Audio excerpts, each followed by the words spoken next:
talk regarding the Central Asian Shepherd. There's a lot of misconception and a lot of mystery around this breed. So I'd like to clear a few misconceptions and I will explain why they are misconceptions. Oh, sorry, I'm getting a bit old now, just at that stage of life, you know. Okay, Alhamdulillah. Right, here we go. The Central Asian Shepherd started its life, originated from Afghanistan. It's been there since the Bronze Age, 6,000 years.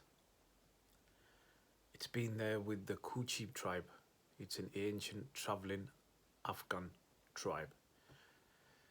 Their life revolves around livestock. They have yaks, mainly yaks, some goats, chicken, just general livestock, and they've had the alibis. The breed was named after the Afghan tribe, the Afghan Kuchi dog. If you Google Afghan sage Kuchi, you will see the original Central Asian Shepherd. There might be some variations on Google, a lot of crosses, what don't look it, but you will see the proper alibi in its original form. Obviously, the Kuchi people, the beautiful people, absolutely. I mean, if you just type the Afghan Kuchi people, you'll see their amazing culture, the way they dress. The women have the hats on with all the little homemade jewelry. It's just something beautiful about them, about these people. They're really ancient, their culture, you can see it in them. It is beautiful. And but they have a very, very difficult life. They basically, because Afghanistan is a very, very unmerciful terrain, the geographical location of this place is very, very harsh. The weather changes, it's all mountain terrain, there's high winds, there's all sorts of obstacles for these tribes. And what they have to do, they've got to keep on moving from place to place to graze the animals, to find grass, to find food for the animals. When the weather changes, then they have to go to a different location. And that's their life. It's a tough life. And obviously there's predators there. You got predators, you got wolves there, you got other, you even get the mountain leopards there. You get all sorts there. So obviously this is where the alibis, the Afghan Kuchis, have been used as livestock guardians. And also they have a few different variations of these Central Asian Shepherds. And they also use some for dog fighting. One tribe will test their male with another male from a different tribe to check their fighting ability, to see which one's the toughest, so they can breed it and get some genetically stronger pups. They were fighting them to check, to see, to give them more experience, to see which males are the best.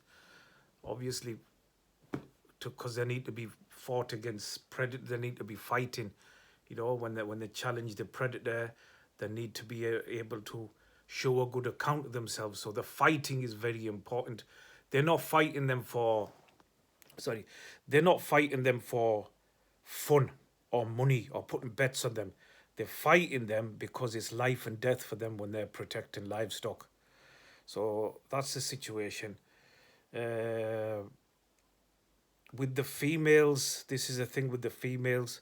They only tend to have probably one female, and the female will stay with them on a chain in the house somewhere, because the females are never let loose to do any livestock work, because they have breeding cycles which attract other dogs and things like that. So it's the males which they normally keep in groups. So that's that basically. They've been in Afghanistan for over 6,000 years with the Afghan people. They were virtually unknown around the world. It's just as they got to European countries, Soviet states, where they were commercialized and they were like recognized as a proper breed. And then, they come accessible to the Western world, and that's where people started to. And they're still rare. They're still rare. There's still a lot of myth and mystery around these breeds. Now, like on the internet, obviously Turkmenistan, I've made the name with the alibi.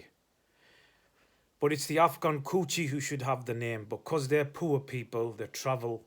Do you know what I mean? And they were reserving this breed, using them for work, but it was just their harsh life. They have to survive. They have to be on the move. But soon as the alibis, obviously from the borders, they arrive to Tajikistan.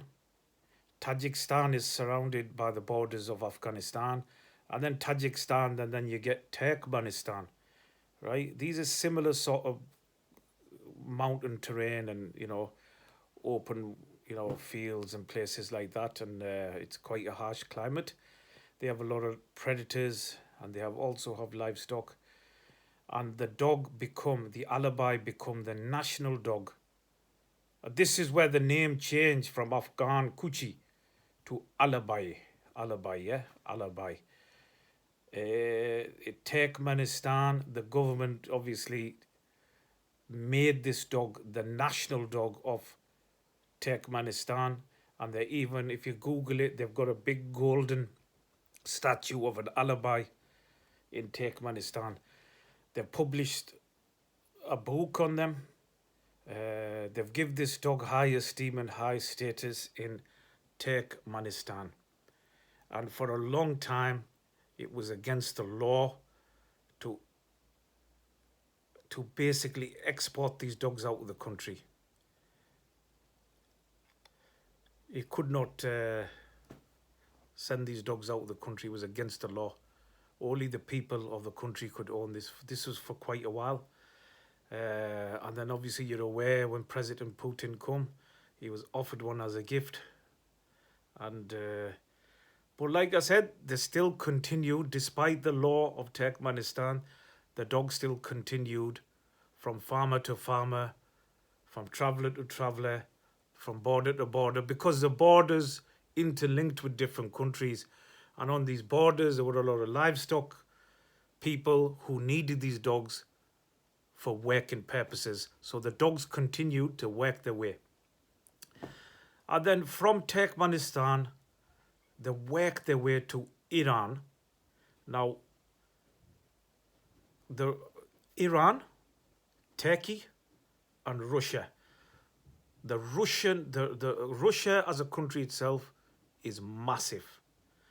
40% of Russia is pure wilderness. Just wild, just absolutely wild. They've got a big bear population.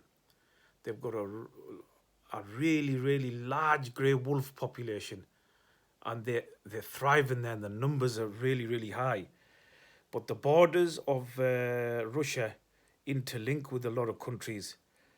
Turkey links with Russia, even one side of Iran. So this is where the alibis work their way to Turkey, to Iran, and to all the Soviet states. Obviously, in Turkey, they've already got the Kangal, but they also use the alibi there, and they really like the alibi because it has a bit more body weight and body mass compared to the Kangal, even though the Kangal's got the stronger bite, but the alibi has still got the heart, the fighting ability, but it's got that weight advantage, which was quite useful when taking on wolves. But in Turkey, a lot of crossbreeding occurred. They started crossing them with alibis and Pashtar dogs to make mass, for commercial breeding. Then you got the Malikis, which is not which is not a Kangal. A lot of crossbreeding going on there. You know what I mean? Even the original Kangal, they got different types which are not proper Kangals, and there's a lot of politics going on over there. But hence, when they come to Russia, they kept the breed pure. They started doing livestock guardian tests there. They had rigorous breeding programs because the dog needed a role in Russia. They've got a serious population of wolves, and they need these dogs for livestock protection work. So it was paramount and vital that these dogs retain the guardian instinct. So the Russians kept it. That's what I like. That's what I like about the Russians. They used them everywhere, for their size and strength. They even used them in prisons. They even used them on border patrol. They even used them everywhere. But sadly, they also used them in dogfighting as well. This was just to keep their wolf fighting instinct in check. And obviously their amazing fighting abilities and courage against wolves, because what it is, the Kangal, the Caucasian Okchaka, all these dogs are amazing in their own way and can do and have a good account of themselves when fighting off wolves.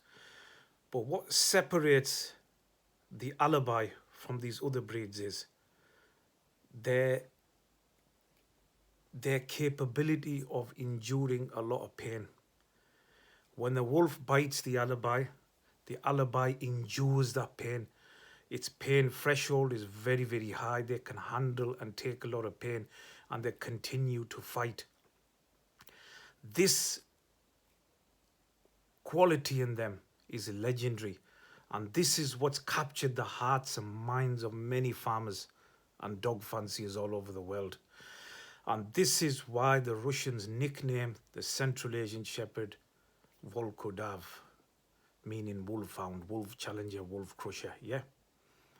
This name was earned. This nickname was given to the Central Asian Shepherd, right? And hence, this is where the misconception comes in. People think volkodav is a separate breed. No, the Central Asian Shepherd Alibi come in many variations.